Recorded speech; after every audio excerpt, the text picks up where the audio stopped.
So yesterday, Monday, Diddy celebrated his 55th birthday, but this year was a lot different. There was no Diddy parties. It was none of that. None of that stuff. Well, happily, so I guess right now. But anyway, so this is his first birthday behind bars. Yeah, but so there's still, I mean, it's crazy too because there's still more happening in court. Like, I mean, everything is still active, even though we're not hearing about it as much anymore. And the people may be fatigued, like we talked about prior. There was an almost electric buzz of attention in the courtroom, the kind of environment that only arises when the actors are bigger than life and the stakes are extremely high.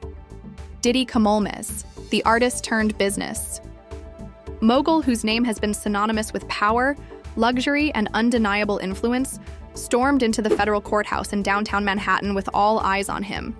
His once glamorous aura now carried a weight, a certain somberness, as if the years of accusations and rumors had finally come to pass. Clad in the beige prisoner jumpsuit that has become his unwanted uniform, his gray hair and weary eyes painted a stark contrast to the vibrant, untouchable persona he had developed over decades. However, even in this subdued state, Diddy's presence was commanding, his every glance and subtle gesture reminding the audience that this wasn't just another trial, but rather a devastating reality. They will be adding 2 defense attorneys. We only thought initially it was 1, but one thing that stood out to me when Mark Agnifilo was talking about this was he said that these defense attorneys are in the courtroom right now. I didn't see Mark Garagos in that courtroom, but what I did see is 2 defense attorneys that have been there when Brian Steele came on board, and those 2 defense attorneys were Nicole Westmoreland. The allegations. He was once hailed as the king of hip-hop, but now he is at the center of one of the most explosive scandals in entertainment history, due to the shocking accusations of orchestrated misconduct, coercion, and even manipulation of those closest to him. The real-life drama is much deeper than the federal allegations, which read like the plot of a Hollywood film. Prosecutors claim that the term freakoff conjures up ideas of painstakingly organized gatherings that were intended to satisfy Diddy's purported wishes while entangling attendees in a web of control and terror. As the gallery grew with reporters, legal experts, and interested bystanders, it became evident that was not your typical court day. There were many unanswered issues in the air. How did this happen? How could someone who used charm and charisma to build an empire get involved in such serious charges? And, perhaps most intriguingly, what would Diddy's defense team, which is composed of some of the nation's sharpest legal minds, do to refute the government's argument? Or not really the judge. The government didn't go into too many details about the extent of the plea offer, but one thing that they had said was pretty much that under the plea offer, he would be facing less time than he's facing if he would have gone to trial. So when the allocution portion came, Diddy stood up. The judge kind of read him everything that he had needed to read to him, just about whether or not he was of sound mind. Diddy-esque. Family was glaring in the earlier pretrial hearings. His inner circle had been a constant filling the benches with a show of solidarity. His mother Janice and his children had been there, their presence a quiet but powerful statement of support. But now, as the trial loomed just days away, the seats reserved for his loved ones sat empty. Was this a calculated decision to avoid the media frenzy? Or was it a sign of cracks forming in the foundation of his once unshakable support system? If Diddy felt the weight of their absence, he didn't show it, at least not outward. Instead, he scanned the room with a steely gaze, his expression unreadable but undeniably intent. What added another layer of intrigue to the day's proceedings was the revelation that Diddy had formally rejected a plea deal, a decision that sent shockwaves through the legal and entertainment worlds by turning down the government's offer. He wasn't just betting on his legal team's ability to dismantle the prosecution's case, he was gambling with his future. It's a high-risk move, especially when the potential consequences include spending the rest of his life behind bar.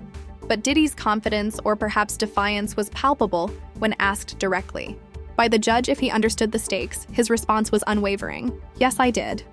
It was a moment that highlighted the trial's intense tension and served as a reminder that was war, not a request for mercy. As far as the plea offer that came up in the last hearing, where the government said we did offer him a deal, or an offer, I should say, and that he rejected it. And now it's official, and he said it to the court as well, too. You know, he stood up, said that he consulted with this about his attorneys, and it seems like they're planning, or not even seems like they are, they're rolling the dice by going. Behind the scenes, rumors and strategies were circulating within the defense team, which was headed by the powerful Mark Agnilo's audacious strategy had already garnered media attention. Although Agnifilo, who is well known for defending well-known clients like Martin Shkreli and Keith Reary, has a track record of converting cases that seemed hopeless into victories in court, the odds still were overwhelming. The government's case was painstakingly crafted, with its foundation based on years of investigations, witness testimony, and what the prosecutors claimed was irrefutable evidence among their star witnesses, alleged victims who were willing to testify under real. This move signaled their determination to take on Diddy, as the seriousness of their accusations was enough to leave even seasoned legal analysts, but the defense seemed unfazed. Agnelo's strategy was starting to take shape, and it was evident that he intended to frame Diddy not as a predator, but rather as a misunderstood man caught in a maelstrom of consensual though unusual relationships. The phrase "swinger lifestyle" had already been used in pre-trial conversations, suggesting a story that attempted to normalize the alleged behavior as a component of a larger cultural phenomenon. This was, to put it mildly, a contentious angle, but if done well, it could appeal to jurors.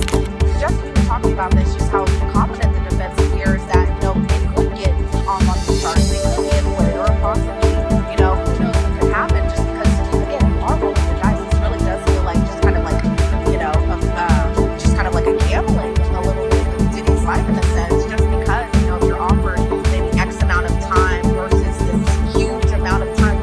But the courtroom drama didn't end there. The day's discussions also touched on logistical hurdles, including how to handle the sensitive nature of the trial's evidence and testimony. The judge ruled that Diddy would be allowed to wear non-prison attire during the trial, a decision that, while seemingly minor, carried significant symbolic weight. The image of Diddy in designer button-down shirts and tailored pants as opposed to the khaki jumpsuit of a detainee could subtly influence how jurors perceived him. It was a calculated move, one that underscored the defense's focus on controlling every detail of the narrative as the hearing continued. The prosecution raised concerns about potential violations of the gag order, pointing to recent media coverage and a high-profile documentary that had reignited public interest in the case. Defense attorneys fired back, accusing the government of trying to sway public opinion before the trial even began. The tension between the two sides was palpable, their exchanges sharp and unrelenting. It was clear that both teams were gearing up for a battle that would be as much about public perception as it was about the law. I think possibly, it's the federal government building a case against you. They could go for the lesser offer, but again, that would be having to admit that he did something wrong. And the defense has always maintained that he's innocent, he has done nothing wrong, that this is just, these are just ex-girlfriends and are mad, and just all these types of things. Meanwhile, the rumors of a potential expansion to Diddy's legal team added another layer of intrigue. Speculation had been swirling for weeks about high-profile attorneys who might join the defense, including names that would undoubtedly command attention in the courtroom. While no official announcements were made, the mere possibility of such additions signaled the seriousness with which Diddy and his team were approaching. This wasn't just about clearing his name. It was about mounting a defense so formidable that it could dismantle the government's case piece by piece. And then there was the question of the jury. Selecting an impartial panel for a case of this magnitude was always going to be a Herculean task after all. Hasn't heard of Diddy the boy? Man's name is etched into the fabric of pop culture, his influence extending far beyond music and into fashion, business, and philanthropy. Finding jurors who could separate the man from the myth, who could weigh the evidence without being swayed by his celebrity, was a challenge that loomed large over the proceedings. The judge's intention to interview 50 potential jurors each day highlighted how urgent the process is, although it is unclear if this would produce the desired outcomes. The judge said that, he seems to really be taking this kind of matter seriously. Now, I will just kind of preface it and say that I haven't seen the documentary, but it's not out of the realm, or it's not out of the norm that she went on this documentary as well, too, because she had previously gone on another documentary and kind of talked about her client's accusations against Diddy as well, too. So I was surprised that they brought up this particular documentary. Again, I don't know the extent of what she had said, but the defense seemed very annoyed in a way. As the day session drew to a close, the tension in the courtroom was almost unbearable. The stakes couldn't be higher, and every decision, every ruling, every piece of evidence felt like another step toward an outcome that would either vindicate or condemn one of the most influential figures in modern entertainment.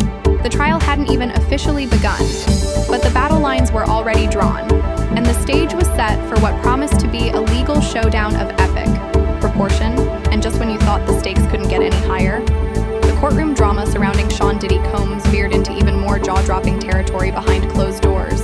Whispers of internal tensions within his defense team began to surface, raising questions about whether the cracks were starting to show in what was supposed to be an impenetrable legal fortress beyond orchestrated courtroom appearances and confident press statements, insiders hinted.